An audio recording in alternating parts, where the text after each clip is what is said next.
भाई दिल्ली से निकल के दीपेंद्र सबसे पहले कहीं पहुंचा है तो कोसली में मैं पहुंचा हूं, आपके बीच में पहुंचा। आप समझना दिल से, क्योंकि आप समझ सकते हो भाई जो एक कमी रहेगी 10 साल में इस सरकार में, भाई जो है 3 महीने के बाद जब आपकी सरकार बनेगी, भाई सारी 10 साल की जो भी कमी इनके विकास में रही है ब्याज समेत भाई कोसली हल्के की पूरा करने का हम काम करेंगे। और आपके लिए दिन हो या रात हो, आपको पता है आपके लिए मैं हमेशा हाजिर हूं। मैं ये आपको एक और बात कहना चाहता हूं कि इस क्षेत्र से 70 साल का, पिछले 75 साल का हमारे परिवार का एक संबंध है। मेरे स्वर्गीय दादाजी जब 3 बार संसद में पहुंचे, लोकसभा में, उस समय तब आपने आशीर्वाद दिया। हुड्डा साहब जितनी बार चुनाव हुड्डा साहब ने लड़ा, हर बार यहां से, क्योंकि इसका हम आपको पता है कि बहुत से गांव उस समय शालावास हल्के के अंदर थे, पूरा नाहड़ ब्लॉक, कुछ गांव गुड़ियानी वगैरह झज्जर हल्के में भी थे। तो उस समय हर चुनाव में आपने आशीर्वाद दिया, मुझे आपने आशीर्वाद दिया।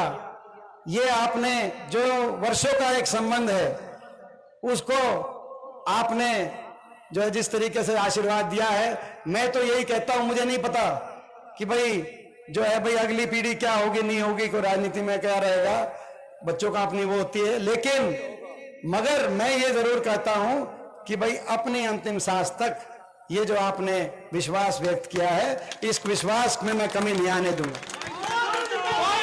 हमारे बच्चे फौज में जाते थे, पक्की भर्ती होती थी, हर साल 5,500 बच्चों की पक्की भर्ती हरियाणा से होती थी, खास तौर पे हमारे इलाके से होती थी, दक्षिणी हरियाणा से होती थी, अहिरवाल क्षेत्र से होती थी। वहां 5,500 पक्की भर्ती की बजाय केवल 900 अग्निवीर हर साल लिए जा रहे हैं हरियाणा में से, जिसमें से 200 पक्के किए जा रहे हैं। और जो बाकी जो घर छुट्टी से वापिस आ जाएंगे उनका क्या होगा, आपने देखा होगा ये इस मैंडेट के बाद कुछ तेवर बदले, लड़ाई लड़ेंगे। बहुत से विपक्ष के साथी हमारे साथ, राजस्थान, उत्तर प्रदेश, पूरे देश के विपक्ष के बहुत से साथी हैं, मिलकर लड़ेंगे। इस अग्निपथ योजना की छुट्टी कराएंगे और देश में फौज की पक्की भर्ती दोबारा से शुरू कराएंगे।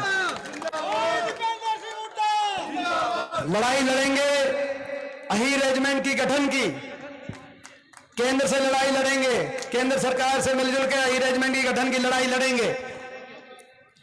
और जब तक अहीर रेजिमेंट की गठन नहीं होगा तो ईमानदारी से जिम्मेदार विपक्ष की तरह केंद्र में लड़ाई लड़ेंगे। और जिस दिन हरियाणा में, अगर जिस दिन 2-3 महीने के बाद आपकी सरकार जब हरियाणा में बनेगी, तो हरियाणा की कैबिनेट की मीटिंग, पहली कैबिनेट की मीटिंग से अहीर रेजिमेंट की गठन की मांग केंद्र सरकार को भिजवाने का हम काम करें। और भाई जहां तक कोसली की बात है, कोसली में जो हमने कहा था कि भाई कोसली में जो हमारा रीजनल सेंटर है, लुलाहीर गांव में, कृष्णनगर गांव में रीजनल सेंटर की जगह इसको, जिस रीजनल सेंटर को तोड़ने की कोशिश खट्टर सरकार ने करी, इसको बदल के कॉलेज का रूप देने की कोशिश खट्टर साहब ने करी थी। मैं खट्टर साहब को बताना चाहता हूं, खट्टर साहब आपने तो तोड़ने की कोशिश करी थी। जब हरियाणा में 3 महीने के बाद हमारी सरकार बनेगी, इसको एक पूरा विश्वविद्यालय का रूप देने का हम काम करेंगे, मैं बताना चाहता हूं।